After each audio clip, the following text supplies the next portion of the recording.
नमस्कार, इस विश्लेषण में स्वागत है। आज हम सीधे बात करने वाले हैं भारतीय संविधान के एक बहुत ही अहम हिस्से की, अनुच्छेद 46 यानी आर्टिकल 46। ये कोई साधारण कानूनी धारा नहीं है, बल्कि कह सकते हैं कि ये हमारे समाज में सामाजिक न्याय की पूरी नींव है। आज हम इसी को बिल्कुल आसान और बोलचाल की भाषा में डिकोड करेंगे। अब विषय की गहराई में जाने से पहले जरा इन दो बुनियादी सवालों पर गौर करते हैं। क्या हमारे समाज में सच में हर एक इंसान को आगे बढ़ने का बिल्कुल बराबर मौका मिल रहा है? और दूसरा, जो लोग समाज में सबसे पीछे छूट गए हैं, उन्हें साथ लेकर चलने की जिम्मेदारी आखिर किसकी है? क्या ये पूरी तरह से सरकार का काम है?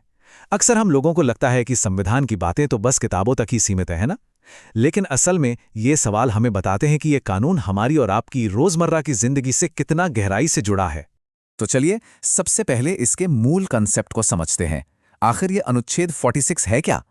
संविधान की भाषा में कहें तो अनुच्छेद 46 सीधे तौर पर राज्य यानी सरकार को एक बहुत बड़ी जिम्मेदारी सौंपता है। ये साफ कहता है कि सरकार का ये कर्तव्य है कि वो समाज के कमजोर वर्गों, खासकर अनुसूचित जाति यानी एससी और अनुसूचित जनजाति यानी एसटी, उनके शैक्षिक और आर्थिक हितों को बढ़ावा दे।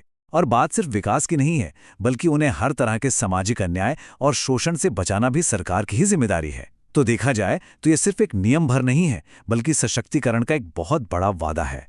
अगर इस भारी भरकम कानूनी भाषा को हम कुछ आसान और सीधे लक्ष्यों में बांटें तो 4 मुख्य बातें निकल कर आती हैं। पहला, शिक्षा में समान अवसर, क्योंकि जाहिर है ज्ञान ही असली ताकत है।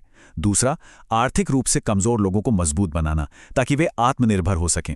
तीसरा, सामाजिक भेदभाव तो जड़ से खत्म करना, जो सच कहें तो सदियों से हमें पीछे खींचता आ रहा है। और चौथा, एक सच्ची समानता लाना।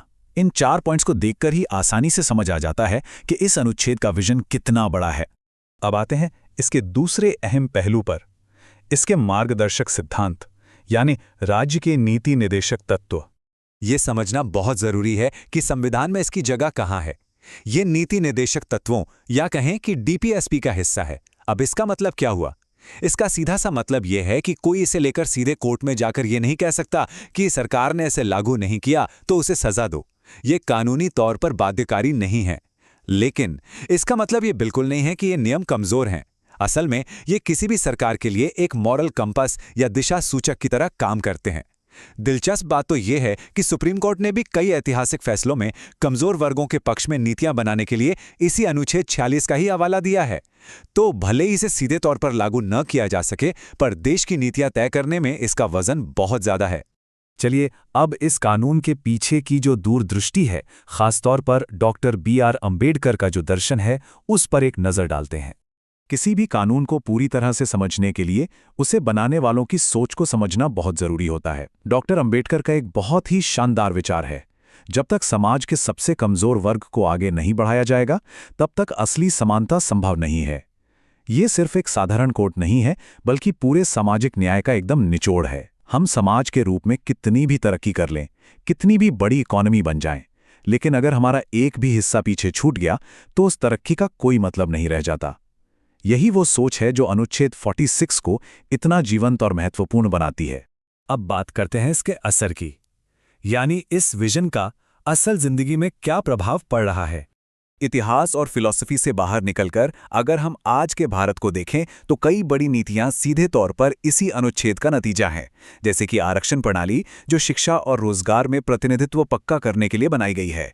इसके अलावा आर्थिक रुकावटों को दूर करने के लिए अलग अलग तरह की स्कॉलरशिप्स और SC/ST वर्गों के लिए चलाई जा रही कई विशेष कल्याणकारी योजनाएं।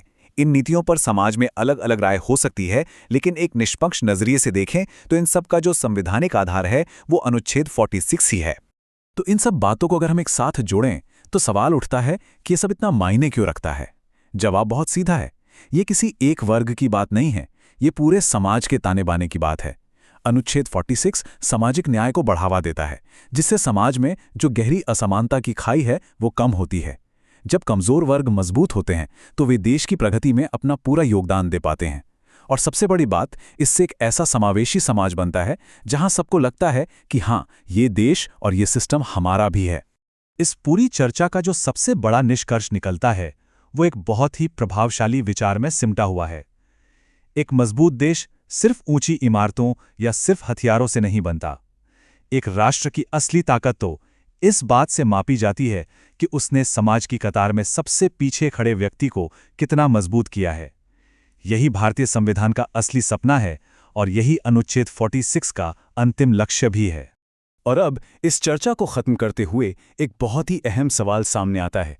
संविधान ने तो अपनी तरफ से एक बहुत ही मजबूत ढांचा दे दिया है, लेकिन क्या ज़मीनी हकीकत में आज के वक्त में कमज़ोर वर्गों को वो पूरा और सच्चा न्याय मिल पा रहा है जिसकी कल्पना हमारे संविधान निर्माताओं ने की थी? क्या अभी भी कुछ कमी बाकी है, और अगर है तो उसे दूर करने में समाज की क्या भूमिका होनी चाहिए? ये एक ऐसा सवाल है जिस पर गहराई से विचार करने की बहुत ज़रूरत है। आज के इस विश्लेषण में जुड़ने के लिए बहुत बहुत धन्यवाद।